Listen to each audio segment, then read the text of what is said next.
Morning friends, मैं निखिल वैद्य from nourish health club और आज हम लोग एक वंडरफुल टॉपिक को लेकर डिस्कशन करने वाले हैं।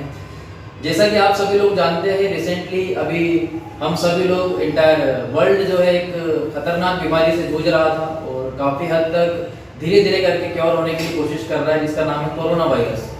तो आज हम सभी लोग जानते हैं कि इंटायर इंडिया में छोड़ के इंटायर वर्ल्ड में कितने लोगों की डेथ हो चुकी है कोरोना वायरस की वजह से, बट हम लोग कभी भी इस चीज़ को आइडेंटिफाई नहीं कर पा रहे हैं कि इसके अलावा भी ऐसी बहुत सारी डिसीज है जिनकी वजह से भारत देश में डेली बेसिस पे लाखों लोगों की डेथ हो जाती है। जिनमें से आज एक सबसे इंपॉर्टेंट टॉपिक है जिसको लेकर मैं बात करने वाला हूँ, दैट इज डायबिटीज। तो डायबिटीज क्या होता है, डायबिटीज की बीमारी क्या होती है, और डायबिटीज को जैसा कि आप सभी लोग जानते हैं मधुमेह भी कहा जाता है, डायबिटीज को शुगर की बीमारी भी कहा जाता है। और डायबिटीज के सिम्टम्स क्या होते हैं, किस तरीके का डायबिटीज बीमारी होता है, उसको लेके अभी हम लोग चर्चा करने वाले हैं। तो जैसा कि आप सभी लोग जानते हैं कि आज डायबिटीज जो है एक लाइफस्टाइल डिसीज हो चुका है, और लाइफस्टाइल डिसीज यानी कि आज मैक्सिमम लोग इंडिया में आपको मिल जाएंगे जो लोग डायबिटीज जैसी बीमारी से जूझ रहे हैं।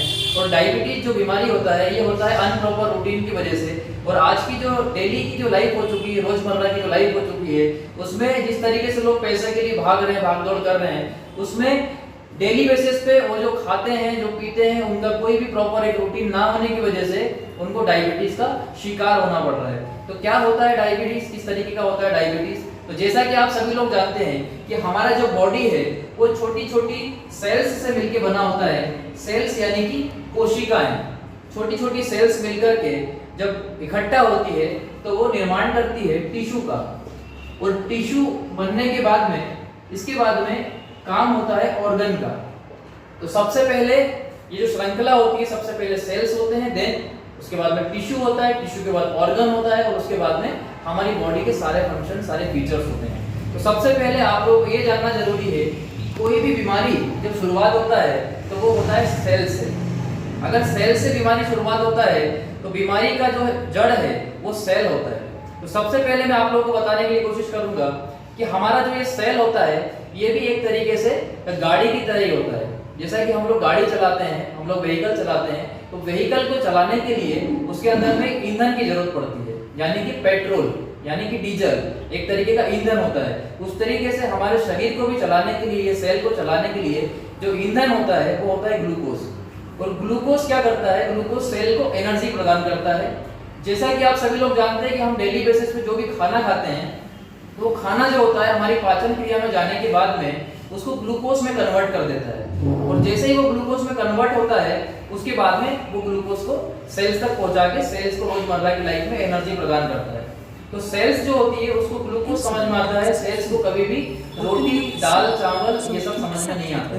तो सबसे पहले आपको ये समझना जरूरी है कि ग्लूकोज का हमारे शरीर में क्या इंपॉर्टेंट रोल होता है। तो ग्लूकोज का रोल क्या होता है, सबसे पहले जो हमारा पैनक्रियास है, जो कि हमारी पाचन क्रिया है, उस खाने को ग्लूकोज में जब कन्वर्ट करती है, उसको कन्वर्ट करने के बाद में आगे की जो प्रोसेस होती है, जैसे ही पैनक्रियास एक इंसुलिन नाम का हार्मोन बनाते हैं। आज सभी लोग जानते हैं हमारा शरीर जो है ये ऊपर वाले की देन है, कुदरती है, और सभी के शरीर में कुदरत की देन की वजह से ऑटोमेटिकली पैनक्रियास के माध्यम से इंसुलिन नाम का हार्मोन बनता है। और आप सभी लोग जानते हैं जैसे कि गाड़ी में पेट्रोल डालने के लिए एक पंप की जरूरत पड़ती है, उस तरीके से सेल तक पहुंचाने के लिए ग्लूकोज को एक पंप की जरूरत पड़ती है, जैसे कहते हैं इंसुलिन। और ये इंसुलिन एक इंसान के शरीर में बाय प्रोडक्ट बनता है। लेकिन ये इंसुलिन अगर बाय प्रोडक्ट सही तरीके से शरीर में ना बने तो इंसुलिन की कमी की वजह से ये जो ग्लूकोज है वो सेल तक नहीं पहुंच पाता है, जिसकी वजह से डायबिटीज का एक सबसे बड़ा ही सिम्टम होता है। जैसा कि मैं आप लोगों को बताना चाहूंगा, सबसे पहले ये हमारी रक्त नलिका है जिसके अंदर में हम लोग हमारा ब्लड होता है। वो ये रक्त नलिका के अंदर में इसका जो टेम्परेचर होता है वो होता है 100 to 140 इसका टेम्परेचर होता है। और सबसे पहले आपको एक चीज जानना जरूरी है, जिस टाइम पे हम खाना खाते हैं उस टाइम पे ये टेम्परेचर और बढ़ जाता है, कई बार ये 200, 300, 400 तक भी पहुंच जाते हैं। तो यहाँ पर ये जो रक्त नलिका है इसमें जब हम लोग खाना खाते हैं और जब खाना ग्लूकोज में कन्वर्ट करते हैं पैनक्रियास, तो यहाँ पर ग्लूकोज भी इसके साथ में बहना स्टार्ट हो जाते हैं। इसी बीच में सबसे पहले ये होती है हमारी सेल, और इसी बीच में जो सबसे मुख्य एक रोल होता है वो होता है इंसुलिन का। ये इंसुलिन जो है सेल तक ग्लूकोज को पहुंचाने के काम करते हैं। और जिनकी बॉडी में ये इंसुलिन बनना ऑटोमेटिकली धीरे धीरे करके बंद हो जाता है, जिसकी वजह से प्रॉपर इंसुलिन ना पहुंचने की वजह से ग्लूकोज सही तरीके से सेल तक नहीं जा पाता है, जिसकी वजह से ये ग्लूकोज जो है हमारे ब्लड में बढ़ जाता है और ब्लड में बढ़े हुए ग्लूकोज की मात्रा को डायबिटीज कहते हैं। इतना क्लियर कर पा रहा हूं। उसके बाद में ये जो ग्लूकोज होता है ये जब इसके अंदर में बढ़ जाता है, ब्लड के अंदर में बढ़ जाता है, तो दो तरीके की डायबिटीज का निर्माण करता है। सबसे पहले आपको देखने के लिए मिलेगा डायबिटीज जो होता है वो दो तरीके से होता है। फर्स्ट एक डायबिटीज होता है जिसे कहते हैं टाइप 1 डायबिटीज। देन सेकेंड एक और डायबिटीज जो होता है जिसे कहते हैं टाइप 2 डायबिटीज। तो अभी मैं आपको बताने वाला हूँ type 1 diabetes and type 2 diabetes.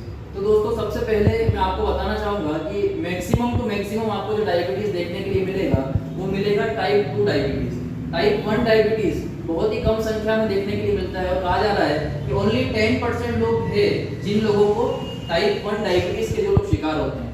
और आपने देखा होगा जो 1 साल से लेकर 18 साल की उम्र तक के जो लोग होते हैं यानी कि कम उम्र के जो लोग होते हैं उनमें ही टाइप 1 डायबिटीज पाया जाता है। टाइप 1 डायबिटीज में क्या होता है, जिस तरीके से अभी मैंने आप लोगों को बताया कि पैनक्रियास क्या होता है, इंसुलिन क्या होता है और इसके रोल क्या होते हैं। तो सबसे पहले टाइप 1 डायबिटीज के बारे में बताना चाहूंगा कि इसमें क्या होता है कि इसमें इंसुलिन बनता ही नहीं है, पैनक्रियास इंसुलिन बना ही नहीं पाते हैं और जो सेल्स पैनक्रियास में इंसुलिन का निर्माण करते हैं और हमारा इम्यून सिस्टम गलती से उन्हें खत्म कर देता है, जिसकी वजह से पैनक्रियास का जो काम होता है इंसुलिन का काम क्लोज हो जाता है, जिसकी वजह से टाइप 1 डायबिटीज होती है। और टाइप 1 डायबिटीज जो है ये बहुत ही कम, बहुत रेयर केसेस में पाई जाती है और इसके लिए हर एक दिन डेली बेसिस पे इंसुलिन के इंजेक्शन लेने पड़ते हैं।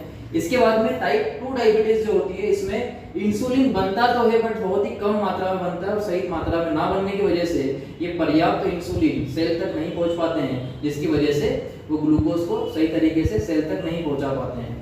ये होता है टाइप 2 डायबिटीज। और आप जाएंगे कि मैक्सिमम लोग जो है जिनको डायबिटीज जो होता है वजन बढ़ने के कारण आई थिंक किडनी की जो समस्या होती है जिन लोगों को, उनको सबसे पहले डायबिटीज होता है, वो लोग डायबिटीज के बहुत जल्दी शिकार होते हैं। और जैसा कि मैंने शुरुआत में आपको बताया अनप्रॉपर रूटीन, ये सबसे बड़ा एक कारण है डायबिटीज का। तो डायबिटीज में नूनी किस तरीके से काम करता है और नूनी क्या होता है, सबसे फर्स्ट ऑफ ऑल मैं आप लोगों को नूनी का एक छोटा सा इंट्रोडक्शन देना चाहूँगा।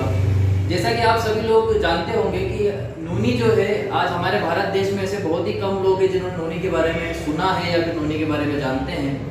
आज बहुत ही हैरानी होती है इस बात को बताते हैं कि फॉरेन में जितना लोग कोको कोला नहीं पीते उससे ज़्यादा लोग नूनी का सेवन करते हैं, लेकिन हमारे इंडिया के लोगों का बहुत बड़ा दुर्भाग्य है कि इंडिया में ही नूनी की खेती होती है बट मैक्सिमम टू मैक्सिमम नूनी जो है वो फॉरेन में चला जाता है और वहाँ पर लोग इसका यूटिलाइजेशन करके बहुत सारी डिसीज से अपने आप को बचा करके रख लेते हैं। तो सबसे पहले नूनी के बारे में बताना चाहूंगा कि 2000 साल पुराना इसका इतिहास हो चुका है और महाभारत के टाइम से लोग इसका यूटिलाइजेशन करते चले आ रहे हैं। आज मैक्सिमम लोग इसको मोरिंगा साइट्रिकफोलिया जो कि इसका एक वैज्ञानिक नाम है उस तरीके से भी जानते हैं। देन भारतीय शहतूत भी इसे कहा जाता है और संस्कृत भाषा में इसे आसफल कहा जाता है। और आज नूनी के एक नहीं अनेकों फायदे हैं। आज मैं ए से लेकर जेड तक जितनी भी डिसीज के बारे में बोलने के लिए जाऊंगा, मैक्सिमम टू मैक्सिमम डिसीज में 99.9% नूनी वर्क करता है। तो आज मैं नूनी के बारे में किस तरीके से नूनी जो होता है डायबिटीज में वर्क करता है उसके बारे में बताना चाहूंगा। तो सबसे पहला एक चीज है कि हमारा जो बॉडी है जिस तरीके से मैंने आपको बताया कि छोटा छोटा सेल से मिलकर बना होता है, तो ये जो सेल होता है हम जो डेली बेसिस पे खाना खाते हैं कहीं ना कहीं उसमें मैक्सिमम टू मैक्सिमम मात्रा में केमिकल ऐड हो चुके हैं और बहुत सारे टॉक्सिन्स होते हैं, जिसकी वजह से ये टॉक्सिन्स जो होते हैं इसकी एक सेल के आसपास में एक लेयर बन जाती है, जिसकी वजह से कोई भी बीमारी अगर आप मेडिसिन लेते हैं, अगर डॉक्टर के पास जाते हैं तो डॉक्टर जो आपको मेडिसिन देता है वो कभी भी सेल लेवल पे वर्क नहीं करता है, वो आपके ऑर्गन लेवल पे वर्क करता है। लेकिन आपकी जो प्रॉब्लम स्टार्ट हुई है वो स्टार्ट हुई है सेल से। तो अगर सेल लेवल पे सॉल्यूशन लेना चाहते हैं आप तो सबसे पहले आपको नूनी यूज करना पड़ेगा, क्योंकि नूनी जो है वो सेल लेवल पे वर्क करता है और यहाँ पर नूनी अपनी खुद की एक लेयर फॉर्म करके ये जो टॉक्सिन्स की लेयर है इसको खत्म करने का काम करता है, जिसकी वजह से डायबिटीज के जो पेशेंट्स होते हैं जिनका इंसुलिन सही तरीके से नहीं बन पाते हैं, ऑटोमेटिकली धीरे धीरे स्टेप बाय स्टेप ये इंसुलिन का भी निर्माण करना स्टार्ट कर देते हैं और बार बार आपको इंसुलिन के इंजेक्शन लेने के लिए जरूरत नहीं पड़ती। जैसा कि आप देख रहे हैं NONI, then no operation and no injection. आपको किसी भी तरीके का अलग अलग फार्मास्यूटिकल ट्रीटमेंट लेने का जरूरत नहीं पड़ेगा अगर आप डेली बेसिस पे नूनी को यूज करते हैं। तो नूनी के भी अलग अलग फॉर्म आते हैं, तो आप अगर डायबिटीज के शिकार है, अगर टाइप 2 डायबिटीज होती है आपको, क्योंकि 90% लोग जो है वो टाइप 2 डायबिटीज के शिकार होते हैं। और टाइप 2 डायबिटीज पहले के समय में 40 साल प्लस के जो लोग होते हैं उनको देखने के लिए मिलती थी, बट आज की तारीख में मैं देख रहा हूँ 25 साल 30 साल के मैक्सिमम लोग हैं जिनको टाइप 2 डायबिटीज हो जाती है। तो इसके अंदर में आपको लेना चाहिए नोनी कोकम, क्योंकि कोकम एक खट्टा फल होता है और कोकम के अंदर में जब नोनी मिल जाता है तो एक अलग तरीके का मिश्रण तैयार हो जाता है। अगर आप डेली बेसिस पे नोनी कोकम का यूज करते हैं सुबह शाम भूखे पेट, तो आपका डायबिटीज को धीरे धीरे करके खत्म करने की कगार पे वो ला करके रख देंगे और आपको बार बार डॉक्टर के चक्कर लगाने का जरूरत नहीं पड़ेगा। तो आपसे यही दरख्वास्त करूंगा, अगर आप डायबिटीज किसी और को है तो आप उनको भी सजेस्ट कर सकते हैं, अगर आपको खुद को डायबिटीज है तो आप खुद भी नोनी का यूज करके अपने आप को हेल्दी रख सकते हैं। Thank you so much.